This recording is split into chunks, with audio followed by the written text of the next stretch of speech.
A battered woman, a silent town, and one German shepherd who refused to look away when everyone else stayed behind closed doors.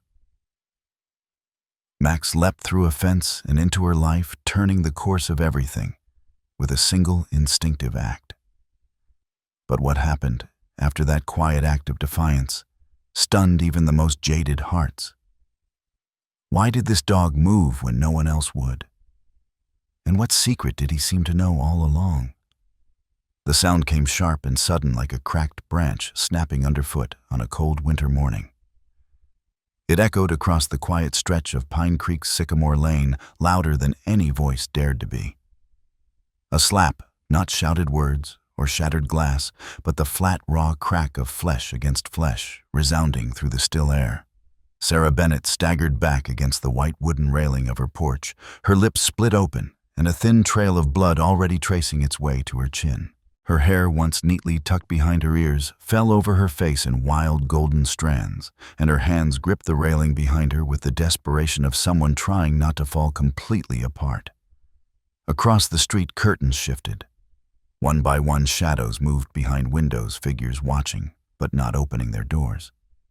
There was no shouting, no running footsteps, just silence.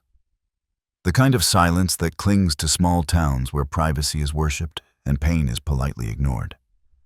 James stood over her, his hands still hanging in the air, as though frozen in the moment, his jaw clenched, his knuckles flushed from impact. His voice didn't rise. That was what made it worse. "Don't make me repeat myself," he muttered, low venom thick in his throat. Sarah didn't reply. She couldn't. Not when the blood in her ears roared louder than his words. Just 3 doors down, Officer William Thompson sat idling in his patrol car under a maple tree, the radio murmuring softly as he worked his way through a sandwich.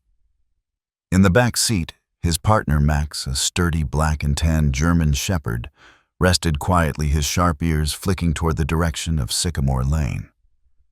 A tremor passed through the air, one that only animals seemed to sense. Max shifted. His body tensed. Then came the scream. Not just a cry for help, but something primal, a sound pulled from the deepest corner of fear. It sliced through the sleepy neighborhood like a fire bell. Max surged forward with sudden violence, pushing his weight against the barred window of the patrol car. Thompson turned, startled. Max settled, but the dog wasn't listening. He pressed again and again, until the window gave just enough for his muscular frame to slip through in one impossible movement. In a blur, Max launched from the car, paws barely touching pavement, as he raced across the yards toward the Bennett home. Thompson barely had time to react. The sandwich tumbled from his lap as he swung the car door open and bolted after his partner. James didn't see the dog coming. His attention was consumed with Sarah, who had crumpled onto the porch steps, clutching her ribs, her breath shallow and irregular. He stepped forward, his fist tightening again. But before he could raise his hand, Max was there, an 85-pound shadow streaking across the porch and planting himself between Sarah and her attacker. His growl rose from deep in his chest, low and steady, vibrating through the air, like a storm held back only by discipline.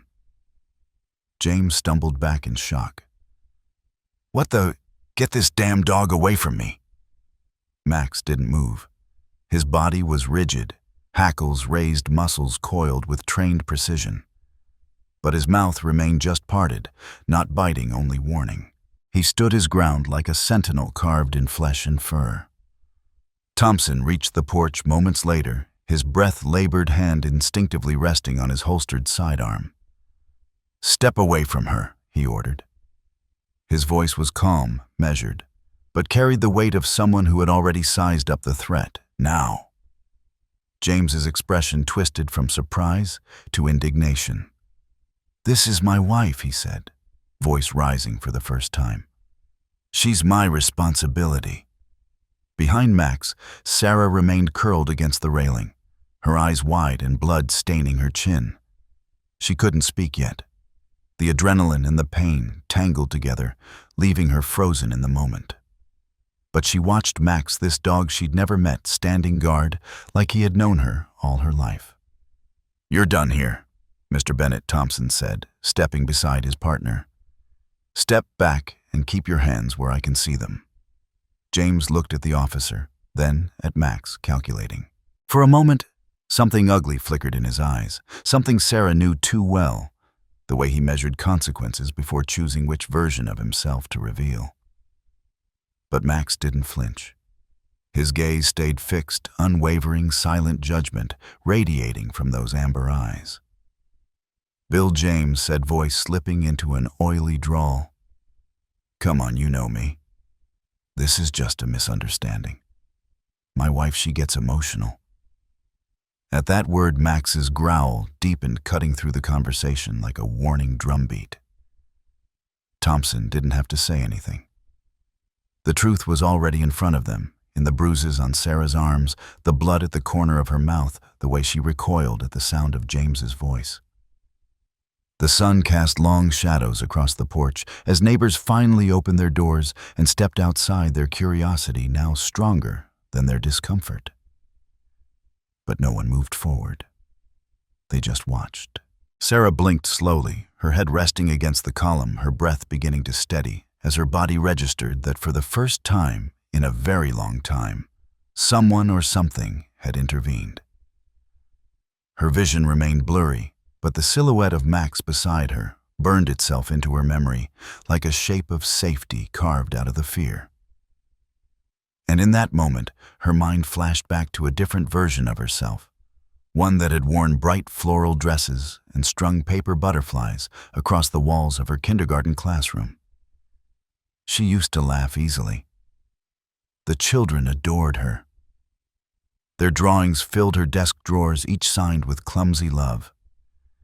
Sarah's world had once been filled with color and warmth. Morning sunshine streaming through open windows and little feet pattering down hallway tiles. And then James had walked in with that easy smile and calloused hands, promising to fix a leaky roof and stay just long enough to see her smile. 3 months later, she was engaged. 6 more and she'd stopped teaching altogether. She wore high-necked blouses to cover bruises, mastered the art of avoiding mirrors, and learned how to silence herself in the way that only survivors do. But now something else stirred. Her ribs hurt with every breath, but there was a weight lifting in her chest, a realization that maybe, just maybe, she hadn't disappeared completely. Thompson's voice brought her back to the present. "Sarah," he said softly, crouching beside her, careful not to invade the space Max still guarded. "Are you hurt anywhere else?" She looked at him, but it was Max she reached for. Her hand trembled, hesitant, until it brushed against the dog's neck. Max didn't move away. He just turned his head slightly, allowing her fingers to rest against his fur. "You're safe now," Thompson said, watching the way her fingers curled into Max's coat like she was anchoring herself to something solid. It wasn't over. Sarah knew that.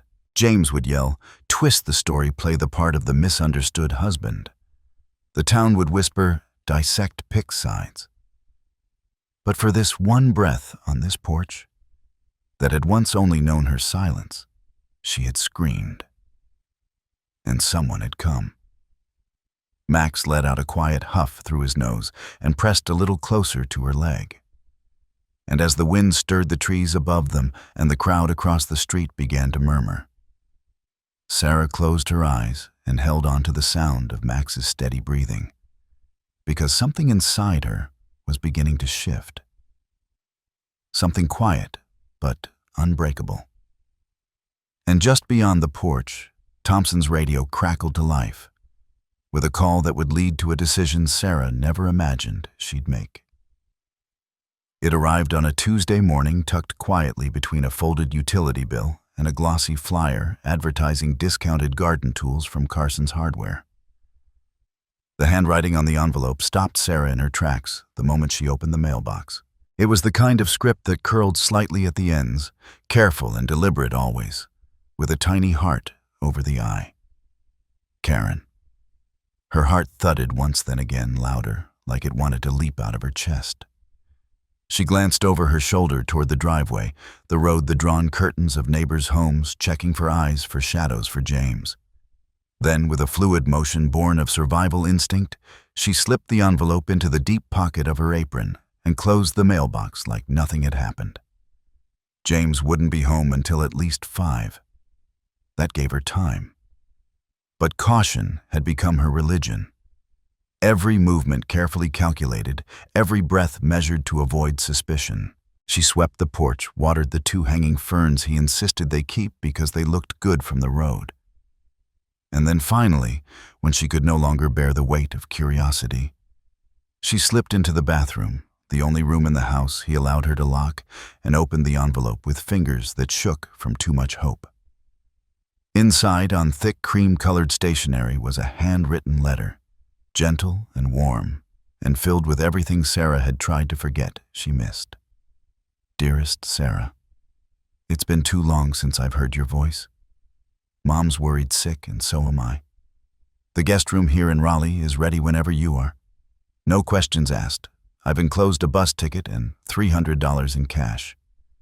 It's not charity, it's family. Whatever he's told you, you're not alone. Love always, Karen.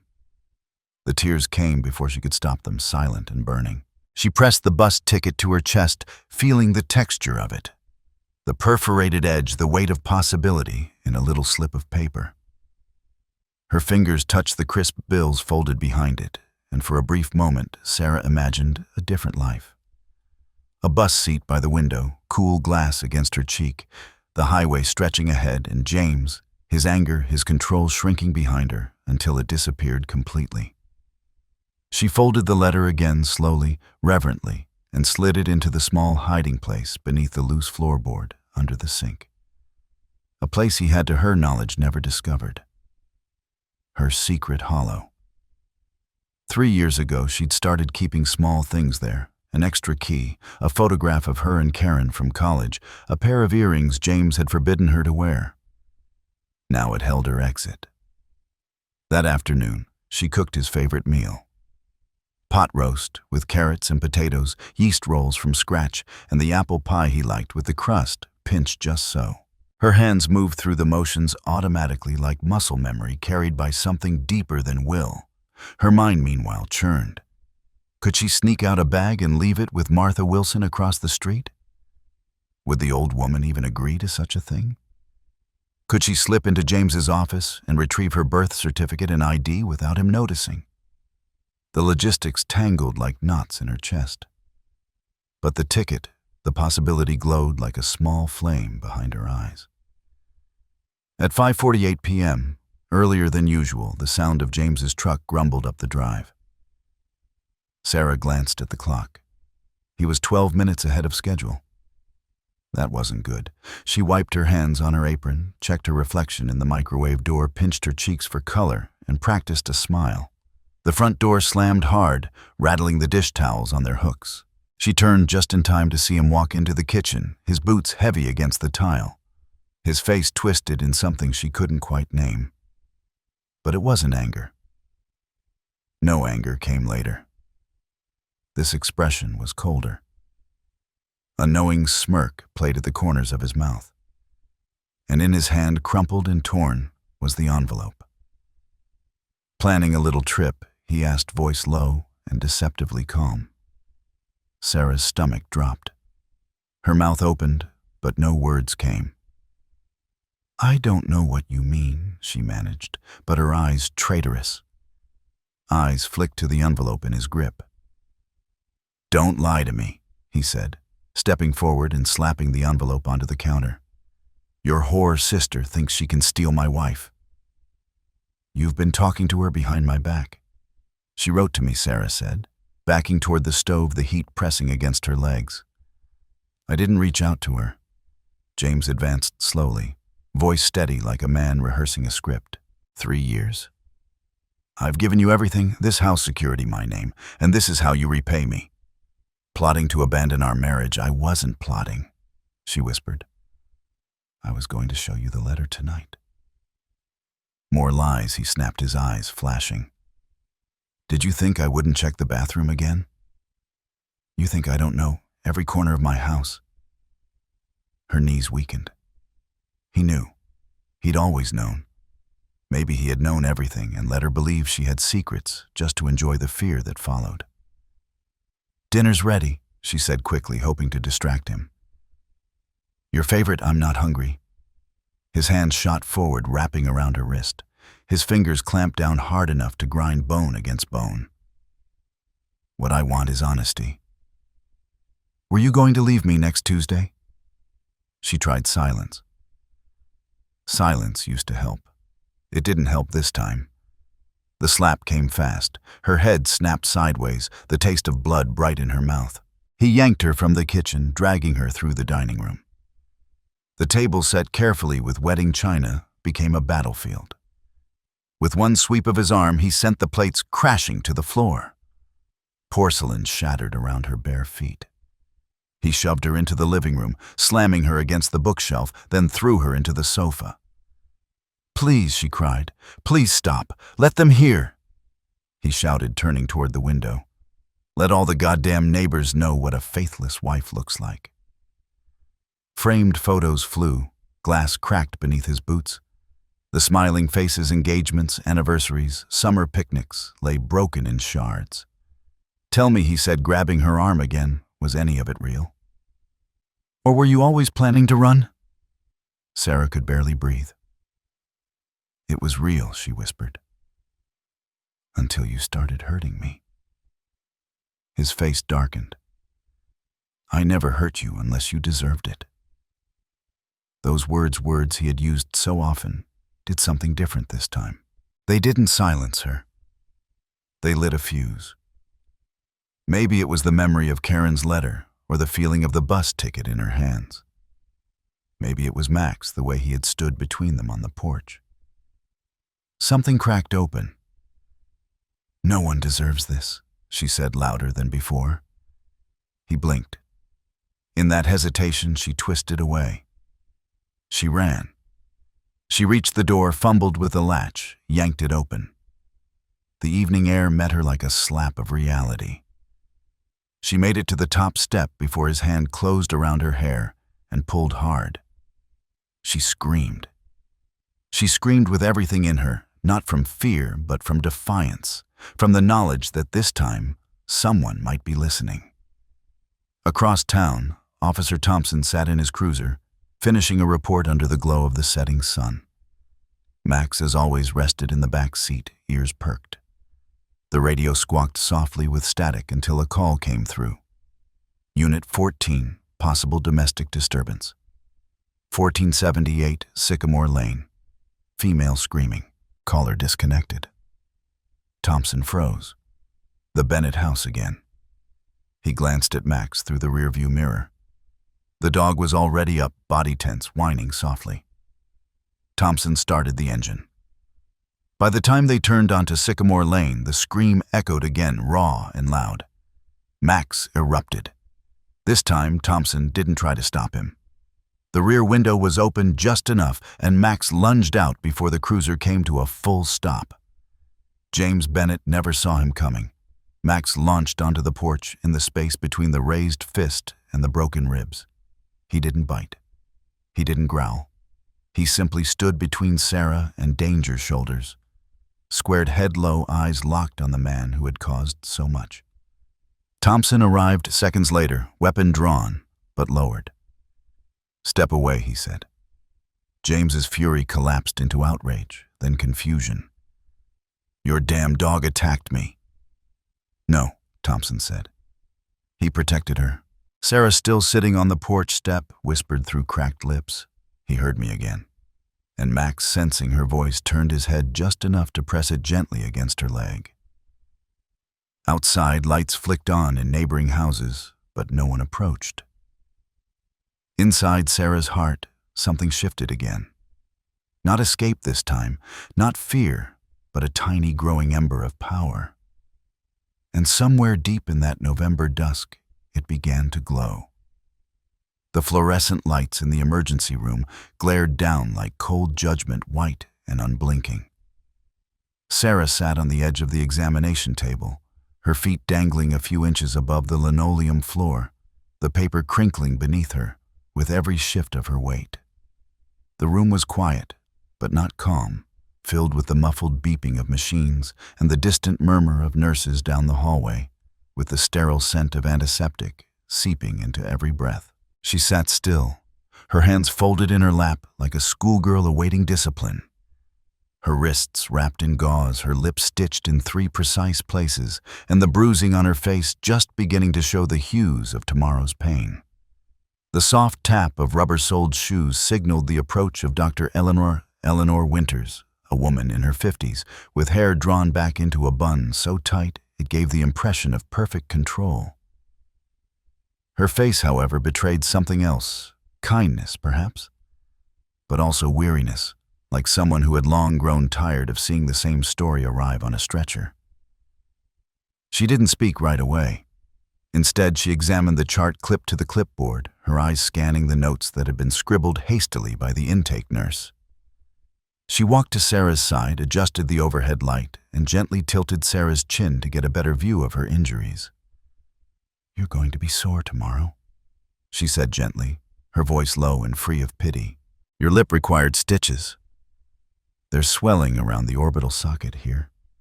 She touched just below Sarah's left eye, but I don't see a fracture. Sarah flinched more at the words than the touch. Dr. Winters moved, methodically checking vitals, noting the bruising on Sarah's forearms, distinct oval impressions, finger-shaped and too familiar. She paused at the rib cage just above the left side, where an older yellow bruise remained faded, but still clear beneath the skin. "How did this one happen?" she asked, her tone still neutral. I fell," Sarah said without thinking, the words tumbling out like a reflex. They always did. Dr. Winters didn't write anything. She didn't even move. Just looked at Sarah with those steady, unsparing eyes. "No," she said quietly but firmly. "That's not what happened. Not today, and I suspect not the other times either." Sarah's shoulders stiffened. Her hands clenched the fabric of the hospital gown, eyes darting to the corner of the room, searching for an exit not made of doors. "Does it matter what I say?" she whispered. "No one ever believes me anyway." "I do," Dr. Winters replied without hesitation. "And the police believe you too. Officer Thompson is waiting outside. He wants to take your statement." The name struck something inside Sarah. She had almost forgotten he was still nearby, he and Max, that dog with fire in his chest and mercy in his eyes. Her throat closed. "I can't press charges," she said, her voice shaking. "James knows people in this town. He'll—" She didn't finish. The words hung in the air, heavy and unfinished, but loud in their implications. Dr. Winters sat down on the rolling stool and scooted forward until they were eye to eye. "I've worked in this hospital for 27 years, she said softly. "I've treated women with worse injuries than yours. And I've signed too many death certificates for the ones who went back. Whatever you're afraid he'll do if you speak up, he will eventually do anyway, if you don't." Sarah's breath caught in her chest. The truth of those words didn't shock her. It confirmed something she had known deep inside for a long time, but it kept buried beneath layers of fear and compromise. "I don't have anywhere to go," she said. The admission came out like a confession. "Yes, you do," Dr. Winters said. She reached into the drawer beside her and pulled out a small business card. "Pine Creek Women's Shelter. They have security counseling and legal advocates. You wouldn't be the first resident, and you won't be the last." Sarah took the card slowly, her fingertips brushing the raised letters. She didn't promise anything. She didn't need to. The act of holding the card said enough. Dr. Winters stood and adjusted her coat. "There's also someone here who's been quite insistent about seeing you," she added with a faint smile. Sarah looked up confused. "My sister is Karen here?" "No, though we've contacted her. She's driving up from Raleigh. I meant someone else, someone with 4 legs." For the first time that evening, something warm stirred in Sarah's chest. Mac's hospital policy doesn't allow animals, but... Dr. Winters tilted her head toward the door, a hint of conspiracy in her voice. Given the circumstances, I've authorized a brief visit in the hospital garden if you're comfortable. Sarah's voice was so small it almost didn't make it out. Yes. Please. They wheeled her to the garden in a chair, her legs too unsteady to carry her after the adrenaline had drained. The garden itself was modest. A courtyard tucked between wings of the hospital, with a single wooden bench and some raised beds full of rosemary marigolds and a rose bush that had bloomed defiantly despite the early chill of fall. She sat beneath the dim glow of the outdoor lights, her bandaged hands resting in her lap, the wind brushing her hair gently across her face. It should have felt foreign being in a place so open after so much time hidden indoors. But the air tasted like possibility. Officer Thompson appeared at the far end of the path, leading Max on a leash. The moment the dog saw her, his ears perked and his tail lifted, not wagging wildly, but with a dignified motion, like he understood the sacredness of the moment. He's not usually like this with strangers, Thompson said, stopping a few feet away. He's friendly, but he's trained for patrol. This level of attachment, it's unusual. Sarah didn't respond. She simply extended her hand. Max walked forward carefully, his steps deliberate, and sat beside the bench. He didn't climb into her lap, didn't bark, didn't demand. He just rested his head on the edge of the bench near her knee, waiting. Sarah touched the soft fur between his ears. Her fingers moved slowly at first, brushing through his thick coat, then with more pressure, more certainty. Max closed his eyes, exhaling through his nose like a sigh. He knew she murmured. Before anyone else did, he knew something was wrong. Thompson sat on the edge of a nearby planter, giving her space but keeping watch. Dogs know things we don't. Fear has a smell. So does violence. Sarah kept petting Max. The rhythm calmed her, soothed the tremor still humming beneath her skin. This wasn't the first call to your house, Thompson added quietly. But officers who came before, they let James talk them around. I'm sorry for that. It's not your fault, Sarah said. James is good at playing the part. Everyone thinks he's wonderful. Sometimes I even believed it myself. Her voice cracked on the last word. No one deserves what he did to you, Thompson said, and though the words were simple, they were delivered with conviction, not pity. Sarah nodded, biting her lip. Max shifted, then moving closer, until his body leaned lightly against her leg, not pressing, just anchoring her. She hadn't realized how cold she was until she felt the warmth of him. She let her hand fall from his head to his shoulder, her fingers curling into his fur. What happens now? She asked, her eyes never leaving Max's face. That depends partly on you, Thompson said. James is in custody for now, but there's a bail hearing tomorrow. The district attorney wants to pursue charges, regardless of whether you testify based on the physical evidence and witness reports. But your statement strengthens the case. Sarah's shoulders slumped. Witnesses who never said anything before, she murmured. Thompson didn't argue. People don't like to get involved. It's the worst part of this job. But Martha Wilson didn't look away this time. She called us, and she's given a statement about what she's seen. Sarah blinked. Martha, the quiet widow across the street with lace curtains and arthritic fingers. Sarah had never expected her to care, never dared to hope. I didn't know, she whispered. You've got people now, Thompson said. And Max, the dog responded by nudging her hand gently, his eyes opening just enough to meet hers with a flicker of amber light. Sarah gave the faintest smile. I feel safe with him, she said. I know it sounds strange, but I do. Thompson shook his head. It's not strange. He's trained to protect people in danger, and clearly, He's chosen you." The night air settled gently around them. Somewhere beyond the walls of the hospital, Pine Creek slept, as it always had, with its quiet secrets, its tidy lawns, and its deeply rooted silences. But in this little corner of the garden, under flickering lights, and beside a dog who had crossed a threshold, no protocol could have predicted something else stirred.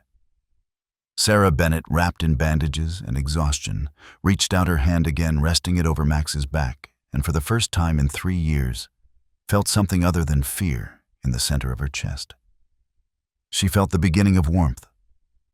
And just as she let her eyes close for a breath, the faint sound of footsteps signaled a nurse approaching, bringing news of a visitor she hadn't expected and a decision she hadn't yet realized she was ready to make.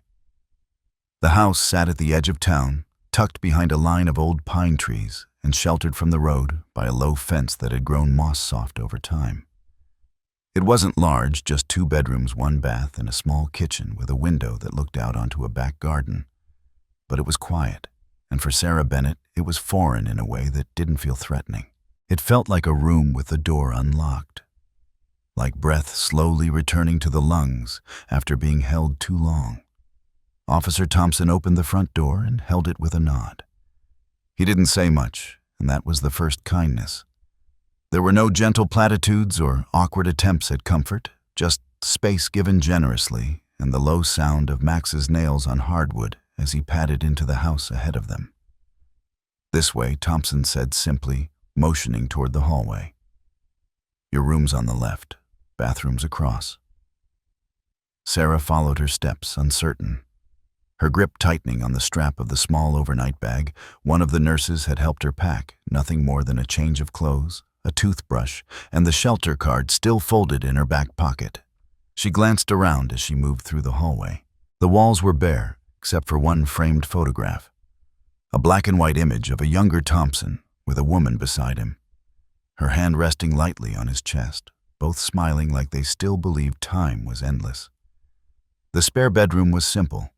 A twin bed with a dark blue quilt, a wooden chair by the window, a small dresser with a glass bowl full of smooth river stones on top.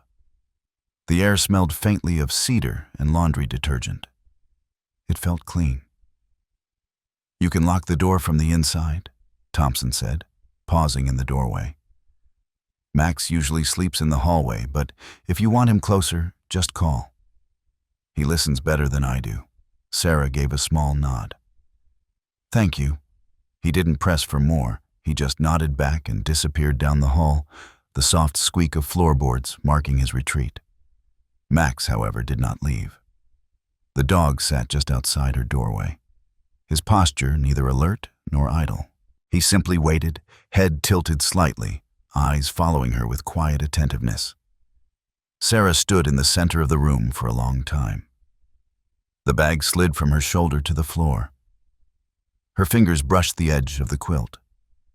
She couldn't remember the last time she had entered a bedroom without flinching. She stepped into the bathroom, next flipping on the light and catching her reflection in the mirror. The bruises had darkened, painting her face in violets and greens, and the stitches along her lip tugged slightly when she moved her mouth. But it wasn't the injuries that held her gaze, it was the absence. For the first time in years, her reflection didn't carry the shadow of someone standing behind her, watching. Back in the bedroom, she sat on the bed and removed her shoes. Max's ears flicked, but he didn't move. She glanced at him, then at the open doorway.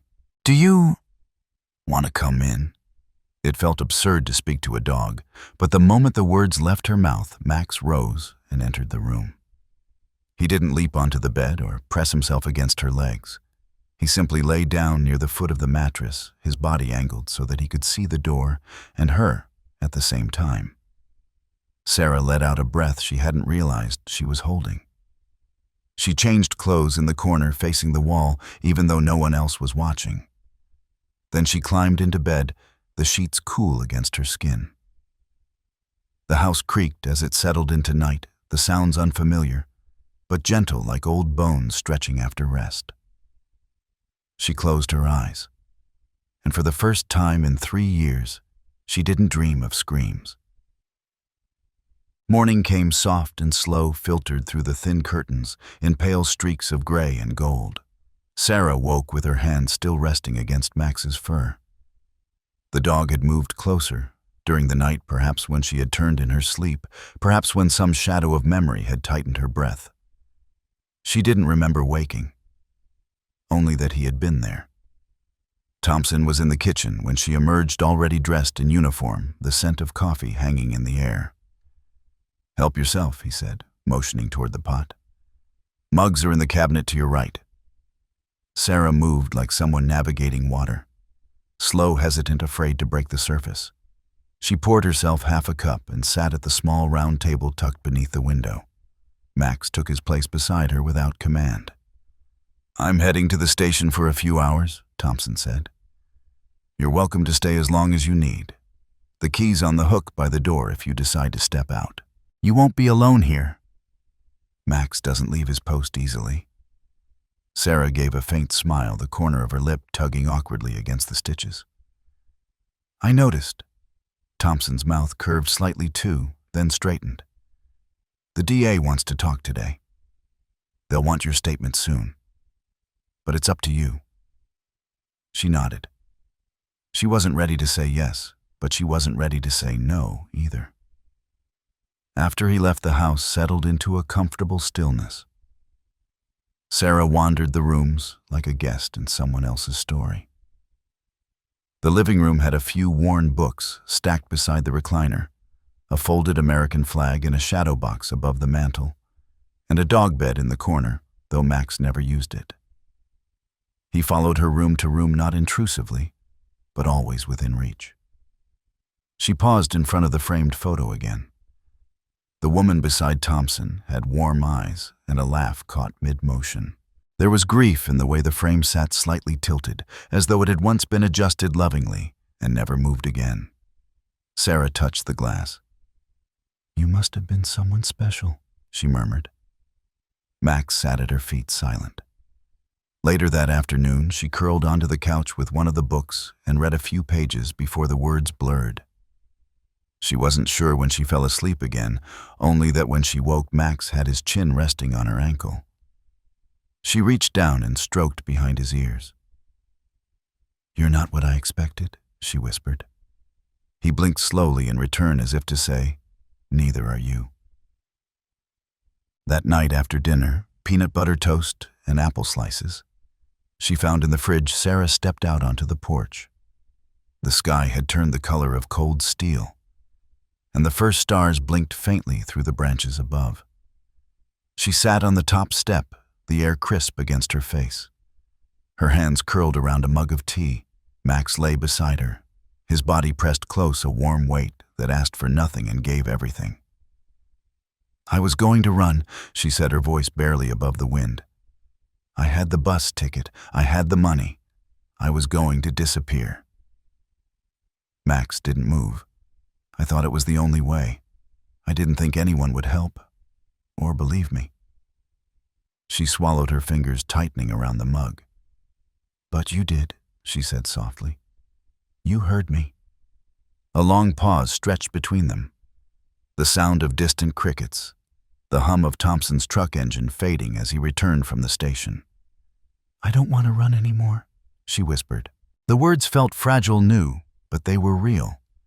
They hung in the air like a vow. Behind her, the door opened. Thompson stepped onto the porch, a folder tucked under his arm. He said nothing at first, just stood beside them and let the silence breathe. "We can file your statement tomorrow," he said after a while. "The DA's ready, so is the judge." Sarah looked up at him. "Will it matter?" she asked. His eyes were steady. "It always matters, even if it's hard, even if it takes time." She nodded, then stood. "I'll do it." Max rose beside her, and in the faint glow of the porch light, with her bruises still fading and her voice still learning how to speak again, Sarah Bennett stepped back into her name. She wouldn't be hidden anymore. She would face the storm. And as Max followed her back inside, she knew she wouldn't do it alone. The courthouse in Pine Creek stood like an old spine at the center of town. White columns, a red brick facade, and steps worn smooth by generations of hesitant feet. On the morning Sarah Bennett returned there, the air was thick with the damp weight of impending rain, and the sky hung low and gray, as though the town itself was bracing for something it didn't yet know how to handle. Sarah stepped out of Thompson's patrol car in silence, her coat pulled tight around her and Max at her side, wearing his official K9 harness. The metal tag on his collar glinted briefly in the light before he fell into a slow, even stride beside her. Every step deliberate, every breath aligned with hers, as if his heartbeat had learned her rhythm. Karen met her at the courthouse steps, arms open, but her expression restrained, like someone trying to be strong without making it harder. "You okay?" she asked softly, brushing a strand of hair back from Sarah's face. "I'm here," Sarah replied. Her voice didn't tremble, but the words were thinner than usual, strung together like paper in the wind. Inside the courtroom, the contrast struck her first. On the right, James in a perfectly tailored suit flanked by his parents, two pastors, several men from the construction company, and a circle of friends who nodded at him with practiced loyalty. He looked polished, composed like a man ready for a press conference, not a trial. On the left, Karen sat beside Dr. Winters, whose calm presence brought a kind of quiet steel to the bench. Thompson was there too, his uniform crisp, his back straight, and Max lay at Sarah's feet, his head resting on his front paws, his body relaxed but watchful. When Sarah took her place behind the prosecution table, she felt the weight of the room press in, but it was Max's warmth at her ankle that kept her from shrinking. The proceedings began with the rustle of paper and the flat voice of the judge, a man Sarah knew by name and sight, but who barely looked at her. Judge Harmon had known the Bennett family for decades, and though his reputation was respectable, his eyes flickered toward James with something gentler than neutrality. The defense attorney was a man named Richard Keller, sharp-suited, silver-haired, and molded from the kind of Southern charm that came with expensive pens and calculated pauses. He smiled too often. His voice had a softness that curled around each sentence like velvet over a hook. "Mrs. Bennett," he began, "once Sarah took the witness stand, you've testified that on June 15th, your husband assaulted you. Is that correct?" "Yes," Sarah said. Her voice was calm, but the memory made her hands tighten in her lap.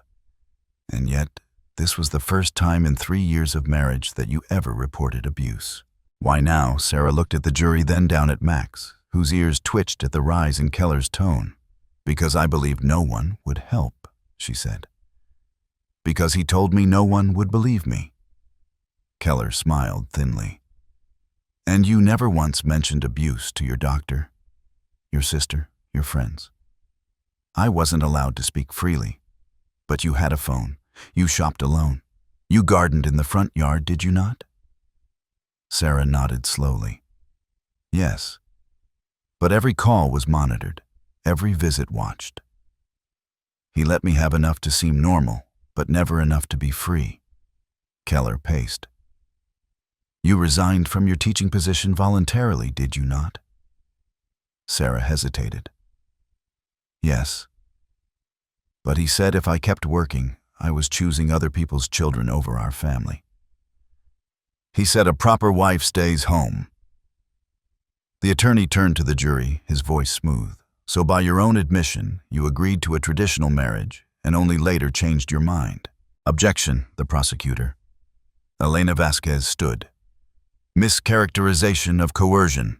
"Sustained," the judge said flatly. Keller stepped back unshaken. "Mrs. Bennett, would you describe yourself as emotionally stable?" Sarah blinked. I believe so." He held up a sheet. "Medical records from college show that you were prescribed anti-anxiety medication." "Why, I was under stress," she said. "It was my junior year midterms. I stopped after 3 months." Keller's voice stayed gentle. "Or perhaps you stopped because you didn't want help." because you have a pattern of overreaction and withdrawal. Objection, Vasquez called again, sustained. But the damage hung in the air, invisible and clinging. Sarah felt her pulse rise. Across the courtroom, James looked at her like he had always looked, like she was an inconvenient reflection of his failure to control. And that more than Keller's questions almost undid her. Until Max lifted his head. He didn't move otherwise, just that small motion. His eyes met hers. She drew breath again.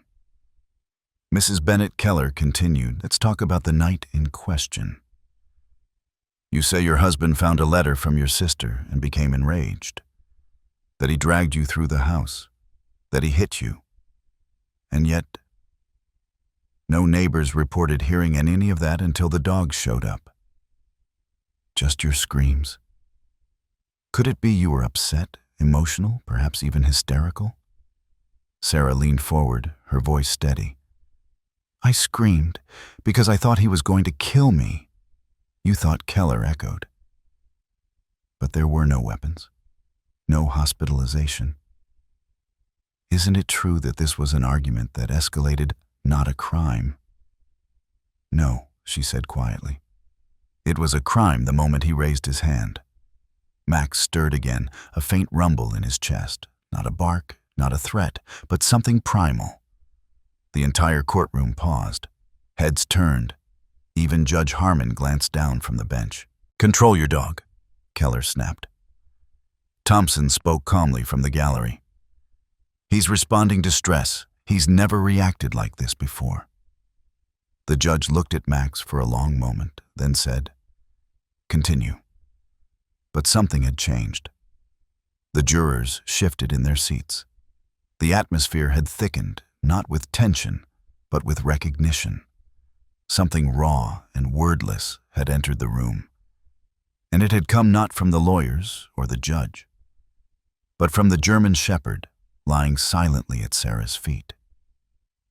Keller's tone sharpened. "Let's clarify then. On June 15th, your husband attempted to stop you from leaving. You claim he injured you. He claims he restrained you for your own safety. How do you respond?" Sarah looked up. "He grabbed my wrist so hard I couldn't feel my fingers. He threw me into the wall. He smashed our wedding pictures while holding me by the arm. That's not restraint. That's rage." Yet no one heard that Keller pressed. Sarah swallowed, because no one wanted to. Silence. Vasquez rose for redirect. "Mrs. Bennett, what changed that night? What made you cry for help?" Sarah took a breath. "My sister sent me a letter, a bus ticket. It was the first time in years I felt I had a way out. James found it. He turned violent. I ran. I screamed because I thought it would be my last chance." She looked at Max. "But someone heard me, and he came." Vasquez nodded. No further questions. As Sarah stepped down from the stand, Max rose with her. His gait was slow, dignified. He followed her back to the table, lying down again with his head against her shoe. Across the aisle, James adjusted his tie and whispered something to his lawyer. But even his smirk couldn't erase what had just happened. Because the courtroom had heard the growl. Because the truth had teeth. And as Sarah sat down, heart thudding, she felt the shape of something beginning, not revenge, not triumph, but clarity. And what waited just outside the courtroom was a woman in her 70s, sitting with her purse folded neatly in her lap, preparing to take the stand. Her name was Martha Wilson, and she was ready to speak. The courtroom fell into a hush that no gavel could have commanded more firmly. Sarah stood once more, her hands lightly folded at her waist, her shoulders rising and falling in a rhythm she'd taught herself during panic attacks. Just breathe. Just keep breathing. But this time she was not trying to survive a storm. She was standing in its center, steady. Max lay beside the witness stand again, silent, still ears forward. He had been there the whole time, not barking, not growling, simply present, And that presence had become a kind of silent defiance against everything unspoken in the room. Judge Harmon looked down from his seat with a softened brow. "You may proceed, Mrs. Bennett." Sarah looked ahead, her voice already prepared in the quiet chamber of her chest. "When I first met James, he brought me flowers every Sunday. He memorized my coffee order. He painted the kitchen the exact shade of yellow I liked. For months I thought I had been chosen." She paused, then added, "But the choosing never ended. Eventually he chose my clothes, my friends, my hours, my words." Someone in the jury exhaled slowly. "It started with suggestions. Don't wear that dress. It's too short. Don't laugh so loudly in public. Don't meet your sister alone. She fills your head with nonsense." Then suggestions became orders. Her gaze flickered briefly toward James, who sat perfectly composed in his suit jaw, set fingers interlaced tightly. "The first time he hit me, he cried afterward," she said, her voice quiet. "He said he lost control because he was afraid of losing me. And I forgave him, because I was afraid too." The room remained silent, but the stillness carried weight, dozens of hearts holding their breath at once. He never left bruises where they could be seen. My arms, my ribs, once the back of my thigh with a wooden spoon after I burned dinner. Once he pushed me in the hallway so hard that I hit the edge of the radiator. I had to tell the neighbors I slipped on wet socks. A few members of the courtroom winced. But the worst, Sarah said, her hands curling slightly, were the times he put his hands around my throat. Not to kill, just to remind me he could. Max's ears twitched. It happened 7 times in total, she said. Each time he'd say, "Look what you made me do." And I began to believe him. I started to think I was broken, that maybe I had deserved it, or that maybe he was the only person who would ever stay. A tear finally slid down her cheek, slow and unbothered by shame. "I didn't call the police," she continued, "because I thought if I did, he'd kill me before they arrived. I thought if I made him angry enough, no one would come. I thought if I just behaved better, it wouldn't happen again." She took a deep breath. And then one day someone did come.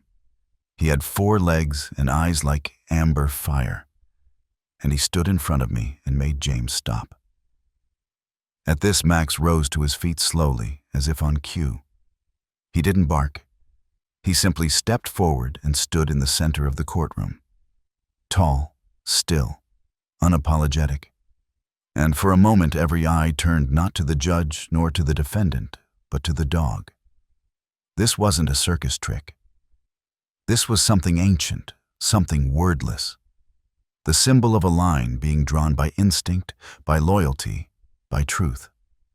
Sarah looked at the jury again, her voice breaking softly now. "I stayed with James for over 3 years," she said. "And the whole time I told myself things could get better. I told myself that if I just worked harder, loved better, tried more, he would change. But the truth is, he didn't want me to change. He wanted me to disappear." Silence. "You can't take photos of a broken spirit," she added, her hands trembling now. "You can't show someone what it feels like to be afraid to drop a fork, or to laugh too loudly, or to lock a door and hear his footsteps anyway." She paused. "There are no bruises on your mind, but they stay. They shape the way you move, the way you breathe. They teach you to be silent, to apologize for things that never needed apologies. They make you small." Then she looked directly at Judge Harmon. "And for a long time, I believed I deserved those wounds, because he said it enough times that I stopped arguing." A quiet gasp escaped somewhere in the back row. Karen's hand was over her mouth. Dr. Winters stared ahead, lips pressed into a thin line, her eyes bright. Sarah continued, "I want you to know that when I screamed, it wasn't because I had never screamed before. It was because I finally believed someone might hear me. She turned finally to look directly at James. He told me I'd never make it without him, that I was too weak, too broken. But he was wrong. I was exhausted, and I was terrified. But I was never weak. Max let out a low, steady breath through his nose. I'm still learning what strength feels like, she said. But I know what safety feels like now. And I know what truth sounds like when you say it out loud. She stepped down from the stand, her legs steady, her breath full. Max returned to her side without a command. The room didn't erupt. No dramatic reactions, just stillness and the kind of reverence usually reserved for cathedrals. As she sat down, Vasquez rose again. No further witnesses today. Your Honor, she said. The prosecution rests. Judge Harmon nodded slowly, almost thoughtfully, and called for a recess. But as people began to shift in their seats and the judge exited, something remained in the air. A shape, maybe. A memory. Or maybe a ripple from the words that had just been spoken. James leaned toward Keller, whispering furiously. The lawyer's jaw clenched. Meanwhile, Karen reached over and placed a warm hand on Sarah's back. Dr. Winters gave her a slight nod, eyes soft with approval. And Thompson, quiet, respectful, looked not at Sarah, but at Max, then gave the faintest of smiles. Outside, the sky had started to lighten. Not quite blue, but no longer gray. And inside the courthouse, for the first time in years, Sarah Bennett allowed herself to believe that she wasn't alone in the room. That she never had been. And as she closed her eyes for a moment, a soft thought came to her, barely a whisper. What if I could help someone else believe it too? But across the room, the defense had just requested permission to bring a surprise witness. A name was passed to the clerk, and Sarah's breath caught in her throat as she heard it. When court resumed after recess, there was a subtle shift in the air, less like the aftermath of thunder and more like the quiet just before the wind changes. The buzz of murmured conversation stilled the moment Judge Harmon took his seat again, and the court clerk read out the next name, Martha Wilson. Sarah's breath caught. She turned slightly to look toward the back of the room where a woman in her 70s, her silver-gray hair wound in a soft bun, stood up slowly from a pew. Martha walked with a cane, but her steps were deliberate and her spine was straight. She wore a deep navy cardigan, buttoned to the top, and when she reached the witness stand, she paused to smooth her skirt before sitting. Everyone in Pine Creek knew Martha.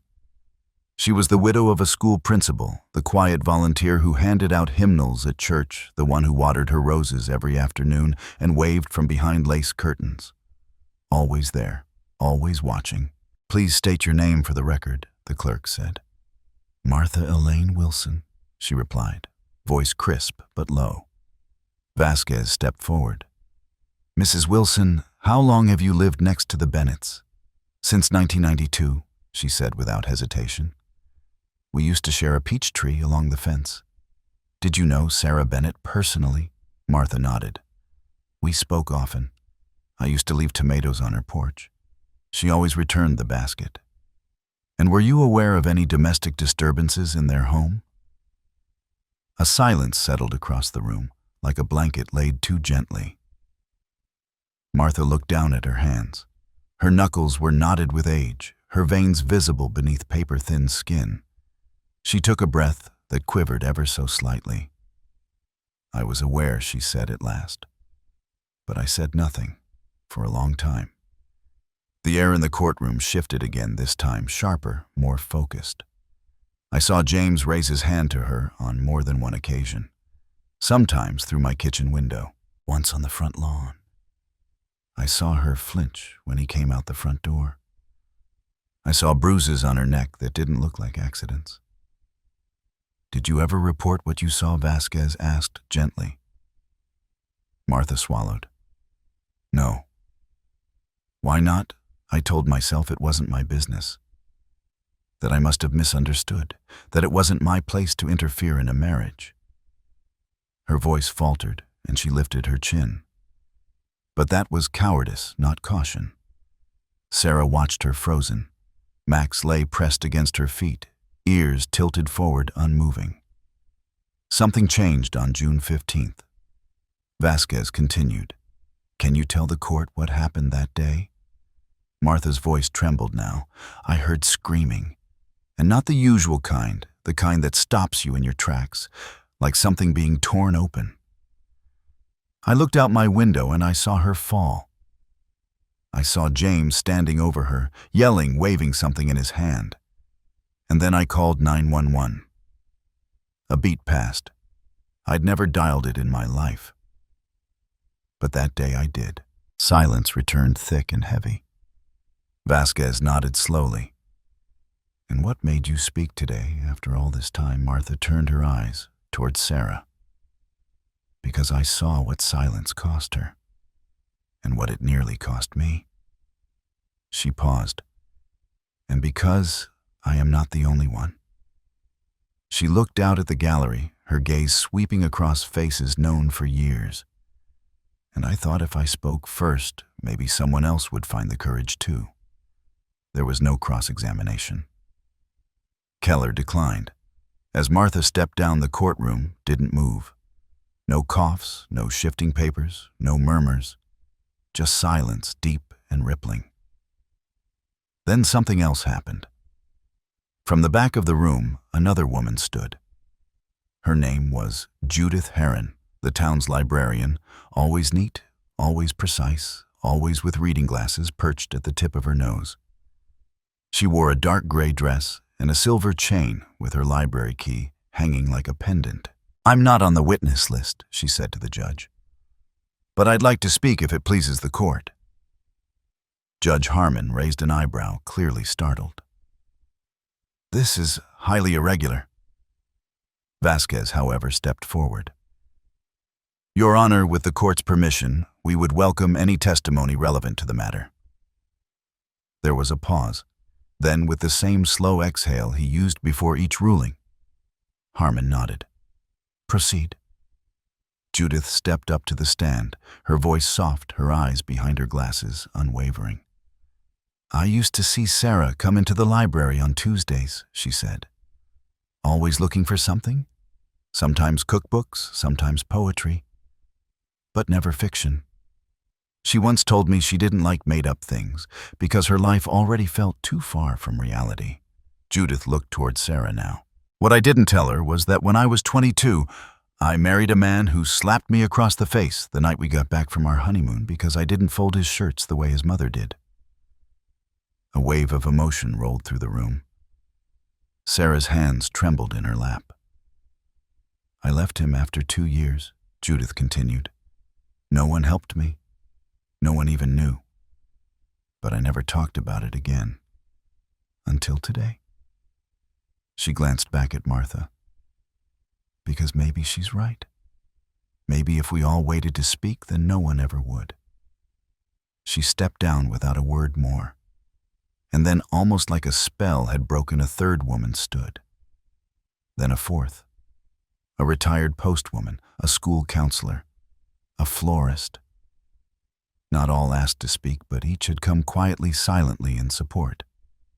It wasn't loud. It wasn't coordinated. But something was rising. Something old and deep. Something long held beneath the skin of Pine Creek's quiet perfection. Sarah sat motionless, overwhelmed. She had walked into this trial thinking she was alone.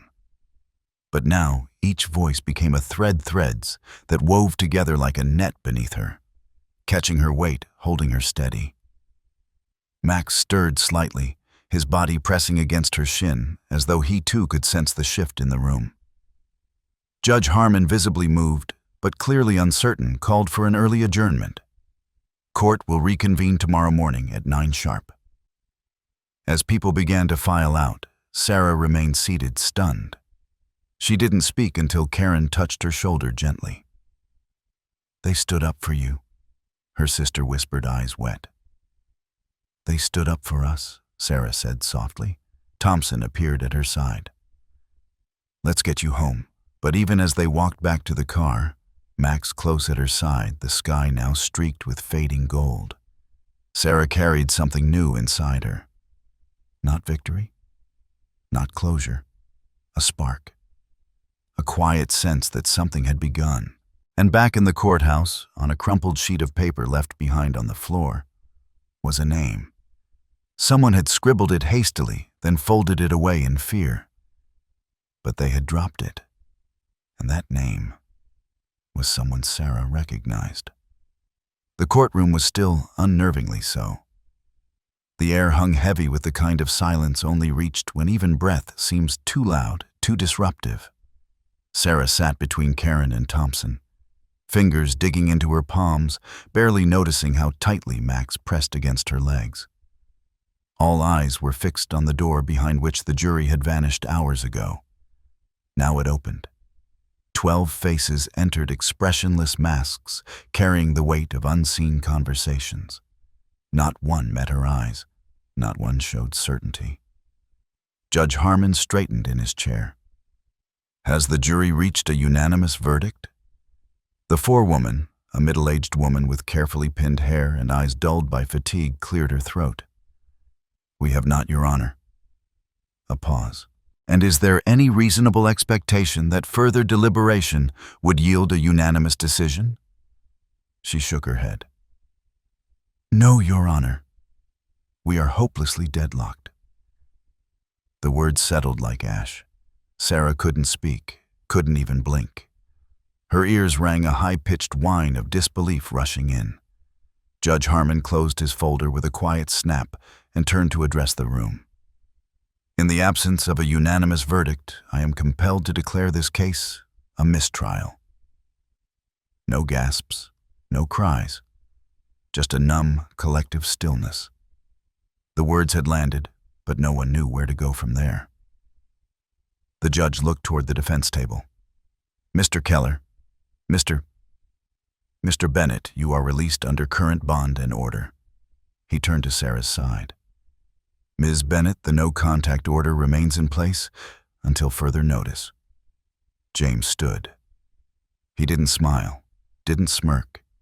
He simply smoothed his jacket sleeves, nodded at his attorney, and turned toward the exit with quiet precision. Sarah couldn't move. Karen reached for her, but she was locked in place, paralyzed not by disbelief, but by the crushing weight of familiar dread. Max rose first. He stood tall, his body tense. Sarah followed slowly, each muscle stiff with disbelief. Her legs carried her, but her mind stumbled. She heard the voices of others, muted, stunned, but they felt far away. Outside, as she stepped down the courthouse stairs, a single gust of cold wind brushed her cheek.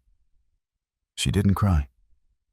Not until she reached the car, and Thompson opened the door for her, and Max leapt into the back seat with a grunt. Then, only then, did she let herself exhale the breath she'd held for days. But even before the tears fully came, her phone buzzed. A single message. No name, no profile picture, just 5 words. I will still find you. Her hands trembled so violently she dropped the phone onto her lap. Karen picked it up, read it, and turned pale. He sent that Karen's voice was barely a whisper. Sarah could only nod. Max in the back seat had shifted forward, his body stiff, his nose twitching near Sarah's side. His instincts didn't need words. Something was wrong, very wrong. Thompson didn't speak. He reached over from the driver's seat and gently took the phone, snapping a photo of the screen before powering it off. We'll report it immediately, he said. Violation of the order. But it's anonymous, Karen whispered. What if they can't trace it? Thompson's silence was answer enough. Back at his home, Sarah sat in the same corner of the guest room where she'd first slept after leaving the hospital. The window overlooked a patch of dying marigolds. Max lay curled near the bed, his ears flicking even in sleep like a sentinel that refused rest. Sarah stared at the floor. The walls of Thompson's house were safe quiet, filled with books and the soft hum of old radiators. But none of it reached her. None of it penetrated the storm swelling inside. They hadn't believed her. Or maybe they had, and it just wasn't enough. Maybe nothing would ever be enough. She felt like a whisper inside a hurricane drowned out, lost spinning. She stood, walked quietly to the bathroom, and stared at herself in the mirror. Bruises were fading. The skin around her eyes was less swollen. She looked human again. But the ache had gone deeper. Her reflection stared back, not broken, not strong, just there. Someone hovering between chapters, not knowing which page to turn. Karen knocked gently. "You want tea?" Sarah didn't answer. Karen didn't ask again. Later that night, Sarah sat beside Max on the floor. She ran her fingers through his coat, coarse on the surface, warm beneath. His eyes blinked slowly, always watching. "I thought I won," she whispered. Max shifted, lifting his head just slightly to nuzzle her hand. Sarah's lips trembled. "I thought if I told the truth, it would matter." She closed her eyes. But maybe it doesn't. That night, she didn't sleep. Not really. Her mind ran in loops, escape plans, aliases, maps of where buses might take her. Cities where no one knew her name. Places where James wouldn't think to look. It was what she'd always promised herself she wouldn't do, again run.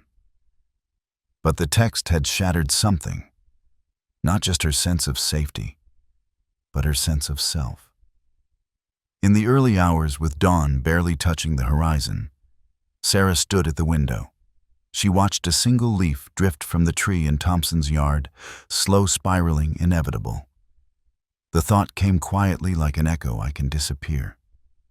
I can leave this whole place behind." Her mind moved fast. Get a new name, a prepaid phone die.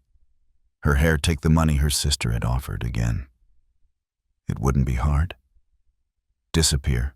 Start over. Forget. Max stirred behind her. She turned slowly and met his gaze.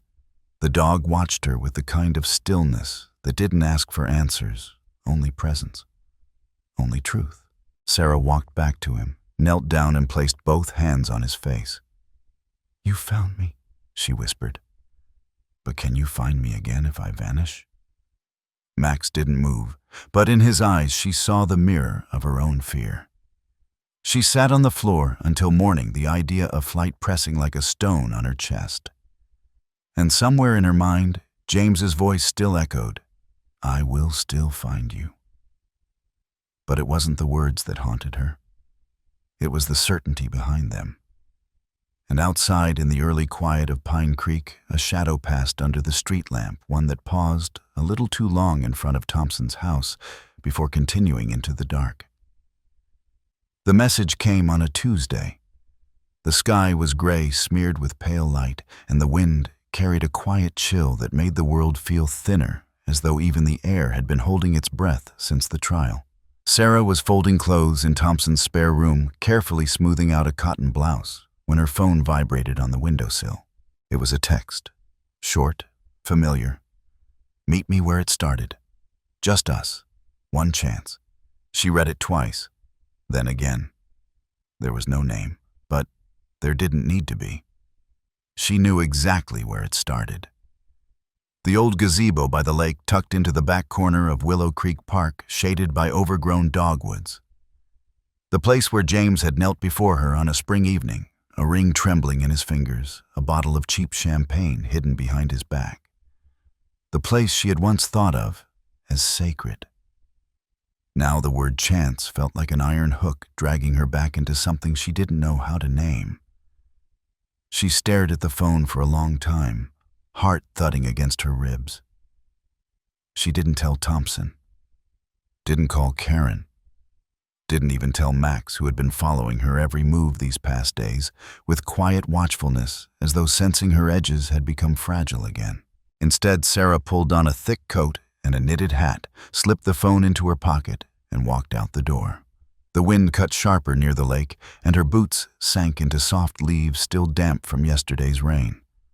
The park was nearly empty. A woman with a stroller passed her, nodding politely. A jogger in headphones disappeared around a bend in the path. Then the trees thinned, and there it was. The gazebo. Once painted white, now faded to gray. Ivy curled around its posts, and a bench inside had lost a leg. The wooden floor creaked under her step as she approached. James was already there. He leaned against the railing like he had all the time in the world, wearing that same black coat she'd once thought looked distinguished, though now it only reminded her of funerals. His hair was longer, messier.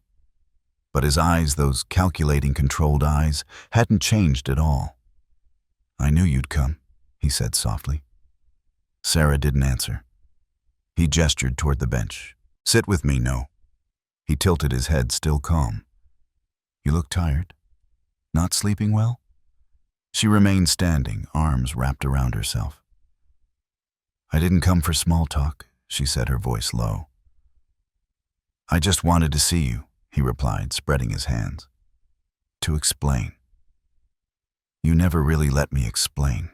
Sarah's breath caught. "Explain?" James took a step closer. "It wasn't always bad, was it? Remember the first time we came here? You wore that yellow dress, said you felt like sunshine." She flinched. "Don't do that." "Do what?" "Use my memories against me." His expression shifted just slightly. The warmth drained a little, replaced by something cooler. "I know I messed up," he said, voice lowering. "But people make mistakes, Sarah. People lose control. I lost everything. You testified. You turned people against me. You lost control." She echoed more to herself than to him. "You almost killed me." James stepped forward again. It didn't have to go that far. "If you had just stayed. If you'd let me fix it." "I tried staying," she said. "I stayed through every bruise, every lie, every time you told me it was my fault. I stayed until Max stood between us because I couldn't stand for myself." James's eyes narrowed. "That dog," he muttered. "You always had a soft spot for strays." He saw what no one else did. James scoffed. "And what did he see, huh? A woman who ran to strangers, who painted me as a monster." His voice was rising now. Sarah held her ground. "You are a monster." He lunged then, not violently, not with fists, but with words sharpened to cut. "You'll always be broken," he hissed. "You can run to court, to your sister, to that mutt, to your cop friend. But none of them see who you really are. You're nothing without me." Her heart beat so loud she felt it in her ears. "I see who I am," she said louder now. "And I don't need you to remind me." James's hand clenched. "You came here, alone. That means something." "It means I'm ending it," she snapped. "Right here." She turned, walking away, but he followed. "You think you're safe now?" he called after her. "They'll get tired of protecting you. You'll run out of couches to sleep on." She kept walking. James's voice grew louder, more desperate. "I know your pattern, Sarah. You don't change. You always come back." Then she stopped. Right in the middle of the path, under the open sky, near a family of picnickers, setting up blankets in the grass. She turned around, faced him, and with every ounce of her lungs, she screamed, "Stop following me!" James froze. The picnickers looked up. A man holding a toddler frowned. A woman gasped. Two teenagers nearby turned their heads, phones in hand. Sarah shouted again, louder, "Help! He's following me!" James backed away, stammering, "Don't, Sarah, don't do this." But she already had. A park officer in a yellow vest had appeared at the path's edge, and another man had dialed 911. A growing cluster of eyes was turning toward the scene, drawn by Sarah's voice, by her outstretched arm, by the clarity in her stance. James stared at her, truly stared, his face twisting in something between fury and disbelief. "You've changed," he spat. And then he ran. disappeared between the trees like a shadow breaking apart. Sarah didn't move for a long time. The wind blew through the trees, rustling dead leaves, and birds scattered across the sky like startled thoughts. A woman approached, hand on her arm. "Are you all right, ma'am?" Sarah nodded, breath trembling. "I am now." Later that evening, she sat on Thompson's porch with Max resting his head in her lap.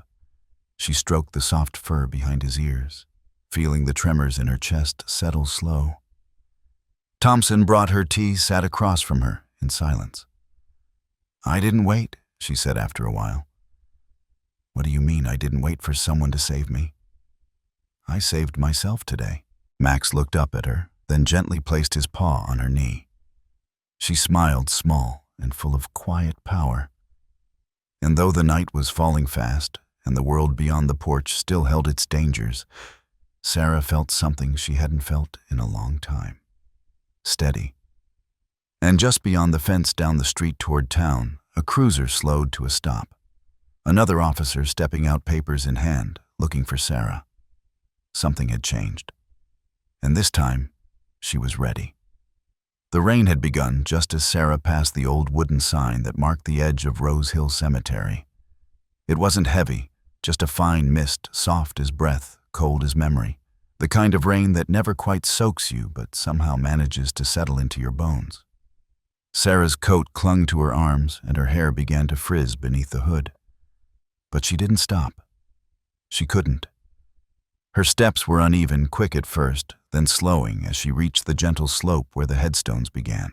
Her chest felt tight, her heart rattling against her ribs like something trapped. Behind her, the world had dimmed, the courthouse, the park. James's voice echoing in her mind, but here among the leaning stones and low whispers of the wind, everything felt still again. There was only one place she wanted to be now. Thompson had once told her about it quietly over coffee, eyes downcast. A small grave beneath a tree with yellow leaves. His wife's name carved into stone, plain and lovely. She had died years ago in a car crash that left behind no survivors, but all the silence in his world. She loved the rain, he'd said it washed away everything but the truth. Sarah didn't fully understand it then. Now she did. Her boots slipped slightly as she climbed the incline, the wet grass pulling at her soles. Each grave she passed whispered its own story, fathers, daughters, boys taken too young, mothers whose names lived longer in stone than in memory. And then there it was, a single tree bare-branched, now its leaves a scattered carpet below. Beneath it, a simple headstone, Marion Thompson, 1959, 2015, forever kindness.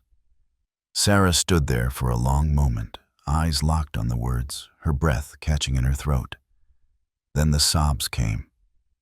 They didn't explode. They unraveled. Quiet at first, then heaving, pulling her down like the tide. She dropped to her knees in front of the grave, palms pressed into the earth, face bent low. Her voice broke as she whispered into the wet ground. "I thought I could keep running," she said. "I thought maybe I could just disappear, change my name, forget the past, leave it all behind." Her hands curled into the grass. "But it doesn't leave you, does it? You carry it. In your voice, in your sleep, in the way you flinch before the door even opens." She leaned her forehead against the stone. Rain slipped down the back of her neck like fingers. "I was ready to disappear this morning. I really was. I thought if I could vanish, maybe he wouldn't win. But I think that's exactly what he wants." There was a rustling behind her. Sarah turned her head, eyes wet, heart suddenly alert. "Max." He came bounding through the trees. His dark coat soaked his paws, muddy, his breath heavy from the run. He didn't bark, didn't whine.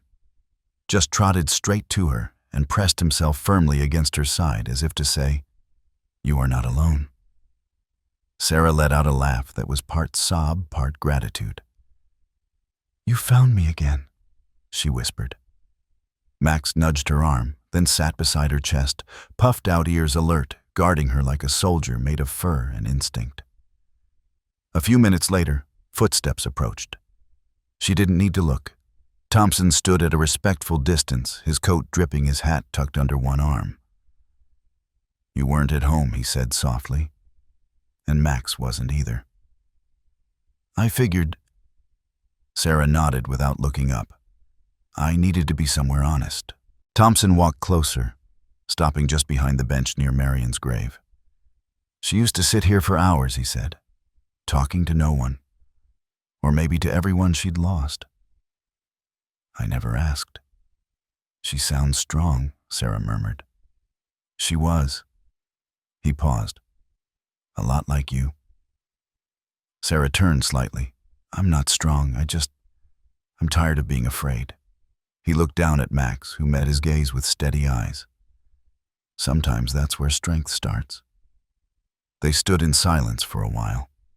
Rain tapped gently on the leaves, and the clouds above thinned just enough for a strip of pale light to break through. It landed on the headstone, brightening the carved letters, casting long shadows across the grass. Sarah reached out and traced the stone's curve with her fingers. "I think I've spent too long trying to survive," she said slowly. "Running, hiding, swallowing every scream until it made me sick inside." Thompson stepped closer just enough to be near, never to crowd. She looked at him, her eyes red but clear. "But I don't want to survive anymore," she whispered. "I want to live." Max let out a low, almost approving hum from his chest and laid his head on her knee. "Then live," Thompson said, "and we'll help you do it." "Me. Max, Karen, you're not on your own."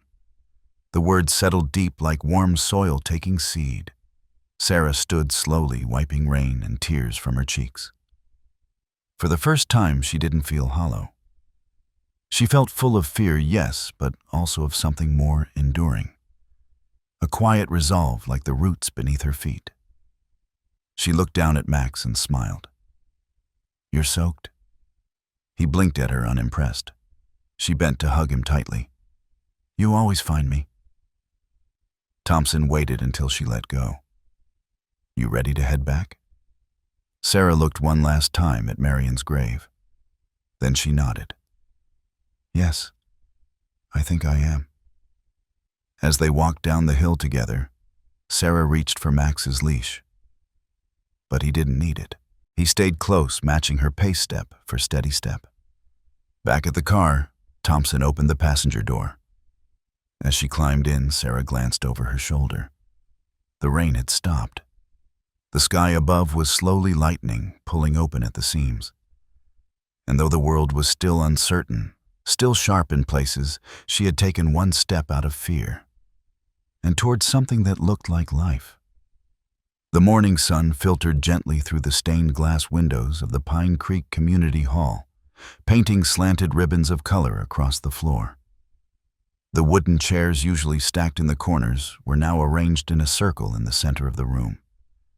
There was no stage, no podium, no microphone, just a gathering of voices and eyes seated evenly, face to face. It was Thompson who had called them there. He arrived early as always, with Max walking faithfully at his side. The old dog seemed calmer than usual.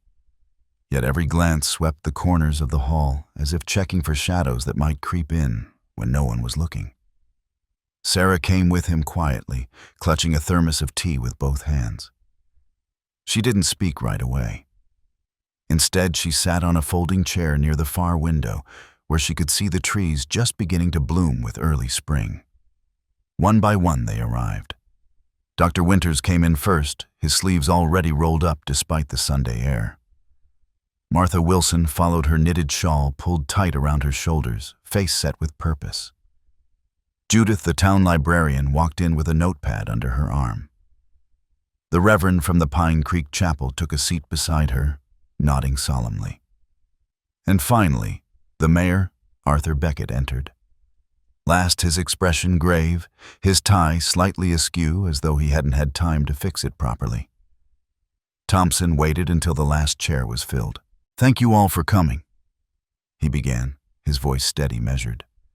"I know this is not a usual meeting, but the situation we're facing isn't usual either." He turned slightly, gesturing toward Sarah.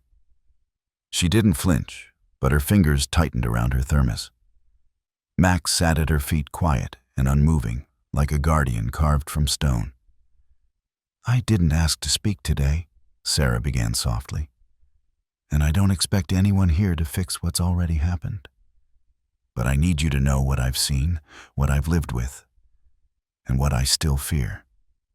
The room held stillness in its breath. Sarah took another moment, then set her thermos down and lifted her eyes. "When I married James Bennett," she said, "I thought I was choosing safety, stability, love. But what I chose, what I was led to believe, became something else." She paused, the words heavy in her mouth, and yet she carried them forward.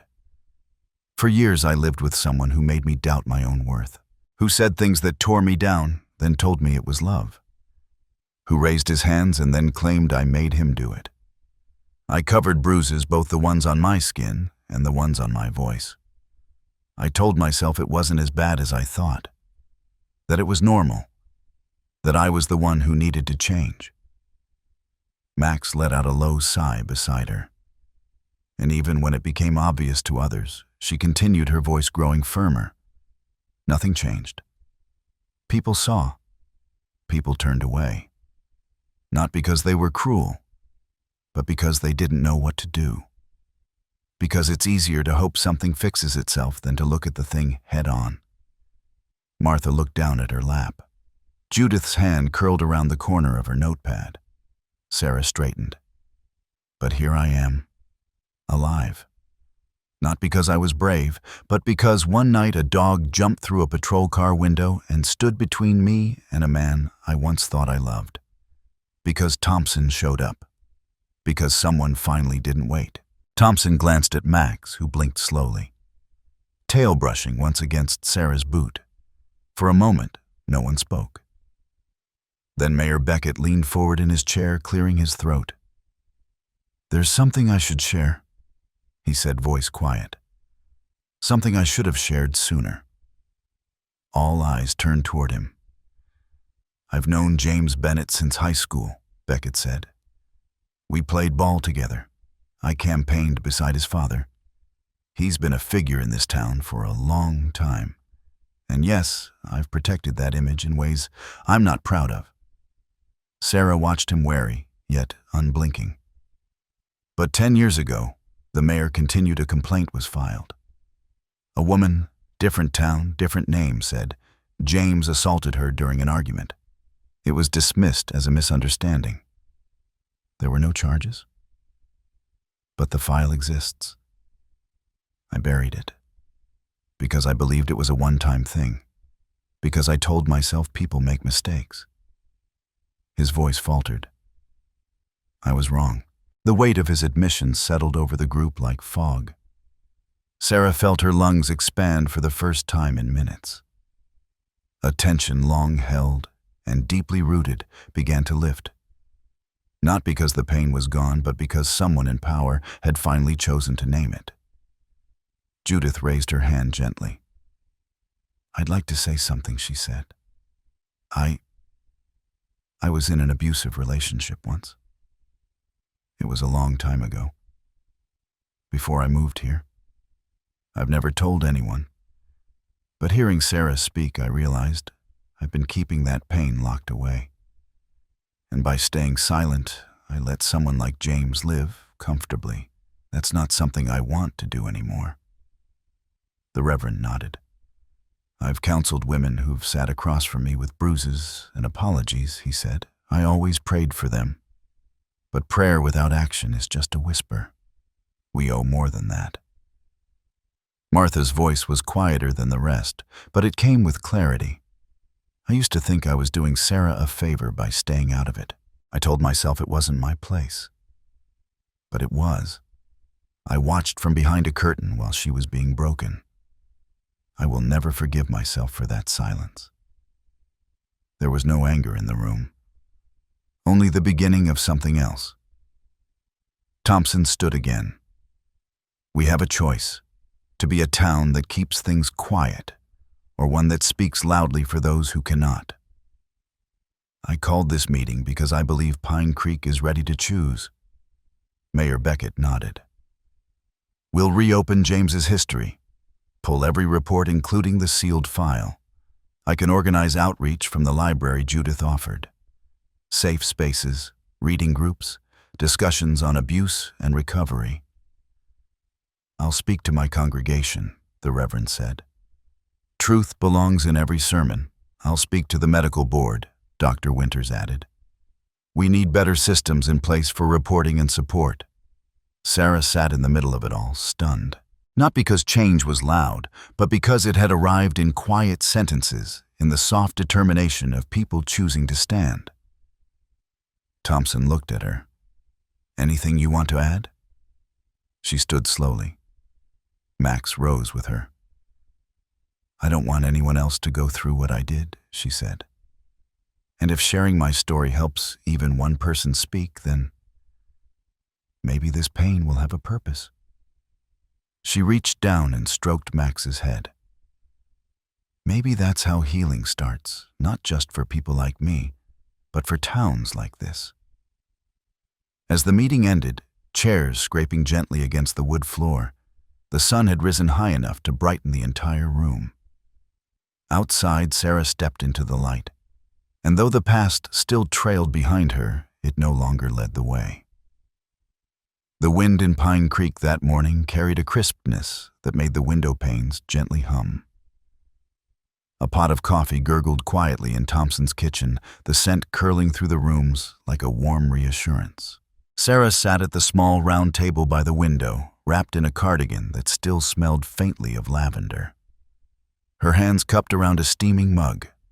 Max lay by her feet, chin resting over his front paws, one ear alert, always listening, even in rest. The sun spilled in slanted lines across the linoleum floor, and for a brief moment, everything in the world felt still. Peaceful. Like maybe she had found a corner of the earth that didn't need her to flinch. But the peace wasn't permanent. Not yet. There had been a meeting, another one. This time smaller, just Thompson, Judith, Dr. Winters, and Mayor Beckett. They sat around that same kitchen table hours earlier, speaking in careful tones that they thought she couldn't hear from the hallway. She's not safe here anymore, Beckett had said. James has connections, influence. He still walks free. She shouldn't have to run again. Judith's voice had cracked. But we can't watch her every minute, Thompson had argued softly but firmly. Dr. Winters had sighed. It's a matter of survival now. And survival sometimes means distance. Those words haunted Sarah even now, swirling quietly behind every sip of coffee, every stroke of Max's ears. When Thompson returned to the room, she didn't wait for him to speak.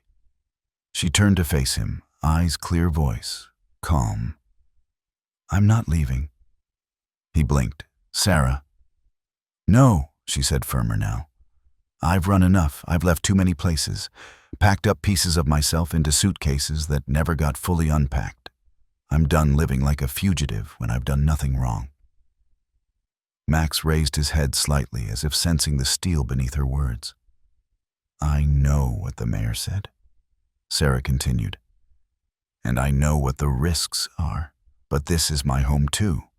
I've paid for this town in blood and silence, and I'm not handing it over to the man who tried to destroy me. Thompson sat down slowly. You don't have to prove anything. She shook her head. It's not about proving anything. It's about staying. Because I finally found people who listen, who believe me. And because if I leave, then what we've started, what all of us started, gets buried again. There was a pause. Then Judith knocked softly and let herself in. Cheeks pink from the wind, a small folder tucked under her arm. She looked between them and seemed to read the air immediately. You heard the talk, she said. I did. Sarah nodded. And I'm staying. Judith set the folder on the table and took a seat beside her. Then you deserve to know something. Something I've never said out loud. Thompson turned toward her, but didn't interrupt. I was 23 when I left my first home. Judith said, her voice soft and distant. I was married to a man who taught me that fear was love. He controlled what I wore, who I saw, what I read. When I finally got brave enough to leave, I moved here. Changed my name. I told myself I was free. But the truth is, I was just hiding better. Sarah reached across the table and placed her hand gently on Judith's. I started the library programs because I needed something that reminded me I still had a voice. Judith continued. But even then I stayed quiet about the past. I watched other women suffer. I told myself I couldn't do anything. She took a breath, steadied herself. Then you spoke, and something in me woke up. Silence hung between them, tender and full. Sarah, Judith said, you're braver than you know. And if you choose to stay, then this town needs to meet you with protection. Not with fear, not with suggestions to disappear.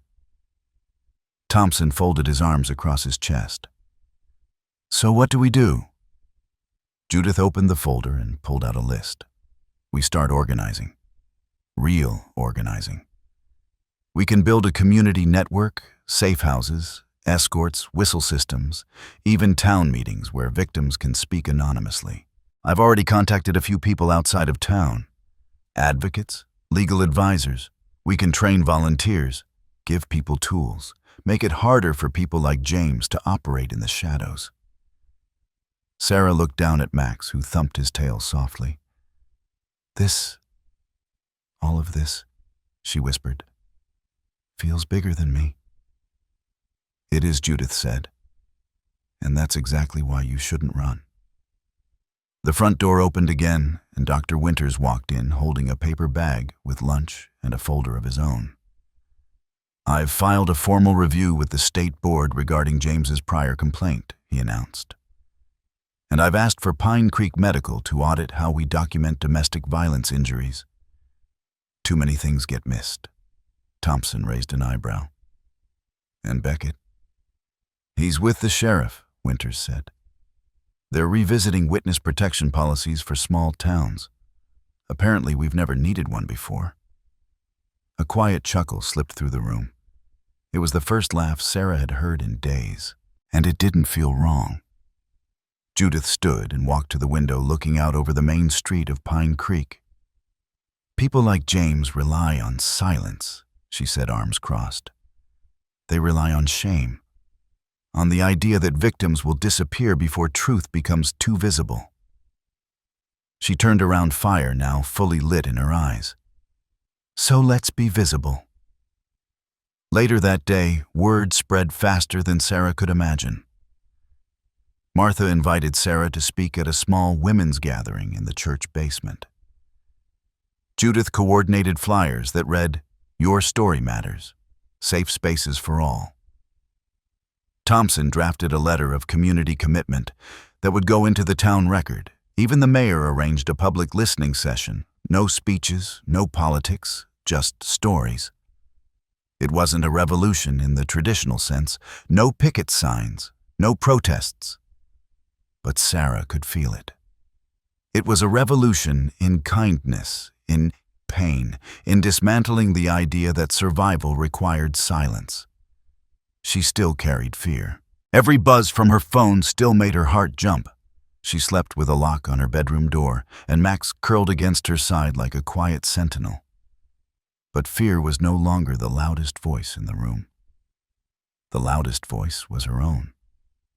One afternoon, Sarah stood on the porch of the library with a tray of cookies in her hands, just something Judith had baked for the meeting inside. As she waited for the door to open, a teenager walked up and hesitated. "I know who you are," the girl said. Sarah blinked, unsure. I heard what you said. At the town hall, my mom and I were there. She cried. The girl's voice was small, but her eyes were clear. "I just wanted to say thank you." Sarah handed her a cookie without thinking. "You're welcome." And as the girl turned to walk away, Sarah whispered something to herself that she hadn't dared believe in a long time. "I belong here." That night, as the sky bloomed with stars and the scent of lilacs drifted through the window, Sarah sat beside Max, running her fingers slowly through his fur. Thompson had fallen asleep in the next room, an open book folded over his chest. Pine Creek wasn't perfect, but it had changed, and she had chosen to stay. Just as the wind quieted and she leaned into the silence, her phone buzzed on the nightstand. She reached for it, her stomach twisting, but it wasn't a threat. It was a message from Judith. "You gave us our voice. We're not letting go now." Sarah smiled, leaned back into the pillow, and felt the night cradle her gently. Tomorrow she'll speak again. And this time, she wouldn't speak alone. The early light of Pine Creek filtered through lace curtains as Sarah laced her boots by the front door of Martha's home. The house smelled faintly of peppermint and old wood, the kind of smell that made things feel older than they were, but also solid grounded. Outside, the trees rustled softly, their branches still tinged with spring's new green. She pulled on her coat, gave Max a quiet nod, and the German shepherd rose from his spot near the hearth, his steps steady and sure, his eyes never leaving hers. It was a ritual now, these walks. Daily quiet, unspoken. She needed them. He seemed to understand that. They stepped outside, gravel crunching beneath their feet, and turned toward the path that wound along the edge of town. The same one where memory waited behind each corner like echoes in the trees. The park loomed gently in the near distance, the same place that once held fear, like a trap. The gazebo stood at its center, pale wood washed soft by time, no longer the stage for whispered threats, but a simple structure surrounded by benches and early blooming violets. Sarah paused at its edge. Her breath left her slowly, as if her chest had held this moment too long. She stepped inside. The gazebo ran her fingers over the worn rail. The spot where James had once grabbed her wrist, hard, demanding, was now just wood, just air. No weight, no echoes, only the creak of the floorboards and the steady thump of Max's paws behind her. He sat at the entrance like a sentinel. She smiled down at him, eyes glinting with morning light. "You brought me here," she said quietly. "Not him." The wind moved gently through the trees as if listening. She sat down on the bench, the same one where promises had once been made and twisted into shackles. Max lay beside her, head resting on his paws, his gaze surveying the field. For the first time, she didn't flinch at the memories. "I used to think the whole town was blind," she whispered. "That no one saw me, or didn't want to." Max didn't move, but his ears twitched at her voice. "But you did," she said, her voice softening. "You saw everything, heard what they wouldn't, moved when no one else did." She reached down and scratched gently behind his ears. He leaned into the touch, the smallest shift in weight, subtle but there. "I don't know how you knew," she murmured. "But you did. You knew I needed help before I could even ask for it." A few children passed by in the distance, giggling on their way to the schoolyard, their backpacks bouncing like laughter. None of them gave Sarah or Max a second look. They had become part of the town's rhythm now.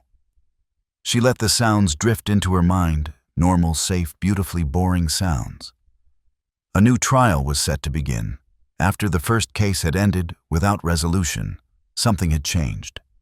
Maybe it was the letters, or the meetings, or maybe it was the quiet bravery of those who came forward next other women. Old wounds given new voice. Sarah wasn't the only one anymore, and that made all the difference. There had been phone calls. A woman from 3 towns over, another from a city Sarah had never been to. They told their stories with shaking voices but firm hearts. James had left a pattern, and now the pattern was visible. It would be harder for him to hide now. She still lived with caution. She checked the locks twice before bed. She kept her phone close, Max closer. But there was space now. Space between the beats of fear where sunlight could settle. Martha's home had become a cocoon of sorts. The older woman moved slowly, carefully, always humming, always making tea. She didn't ask many questions. She didn't need to. Sometimes just sitting with someone in a quiet kitchen was enough. "You're welcome to stay as long as you want," Martha had told her. "But I think you're already staying for good, aren't you?" Sarah had smiled. "Maybe I am." Now walking the path with Max, she let herself believe it.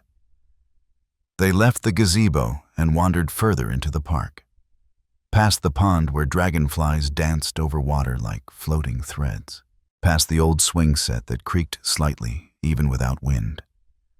She remembered sitting there once, bruised and silent, watching the town move on around her. She paused again, looking at the bench by the trail. The one where she had once sat with Thompson after court, her hands shaking, her heart heavy. The seat was empty now, but her memory filled it. Everything looked smaller now, not because it had changed, but because she had. Max stopped ahead, sniffed the grass, then looked back, waiting for her to catch up. She knelt in the grass beside him, resting her forehead gently against his. "I don't think I ever told you," she whispered, "but you were the first one who made me feel safe again." Max didn't move. He didn't need to. There was something in his presence, constant, unjudging alert. She'd once called him armor with fur, and it still felt true. He had stood between her and the storm when the rest of the world had kept its windows closed. "You didn't ask if I was lying," she said. "You didn't need me to prove anything. You just moved. You acted. And because of you, everything started." She stroked his fur slowly. "They call me brave now," she said, smiling faintly. "But I think I borrowed some of that from you." The path curved toward the hill overlooking the town. A bench waited there too, this one facing the rooftops and treetops of Pine Creek. They climbed the hill together, Max never straying more than a step away. As they sat at the top, Sarah looked down at the streets below, familiar, now no longer shadowed by dread. The grocery store where she chatted with the clerk, the library where Judith had started a reading circle for survivors, the park where children now played beneath trees that once witnessed too much. Everything looked like hers again. Or maybe for the first time, it truly was. She leaned back on the bench, the air cool on her cheeks, the sun filtering through the clouds in strips of gold. This is what healing feels like, she thought. Not a moment. A slow, quiet unfolding. Max nudged her hand. She turned to him, smile growing. "Thank you," she said again, clearer now. "Thank you for seeing me when everyone else looked away. You were the first. You saw something worth saving." He didn't wag his tail, didn't break the silence, but he stayed. And in that stillness, Sarah felt something settle. Not closure, not victory, but presence. They sat like that for a long time, woman and dog survivor, and guardian, no longer running, no longer bracing. Below them, Pine Creek moved through its day. Someone hung laundry on a line. Someone else pushed a stroller over cracked pavement. And inside those movements, inside that ordinary rhythm, something extraordinary bloomed. Peace. When Sarah stood to head home, Max rose too, his gait slow but sure. They walked side by side down the hill through the trees, past the ghosts that no longer had teeth. She didn't look back. She didn't need to. The path ahead was hers now. And Max, steady, silent Max, was still walking it with her step for step in the very first morning that truly belonged to her again.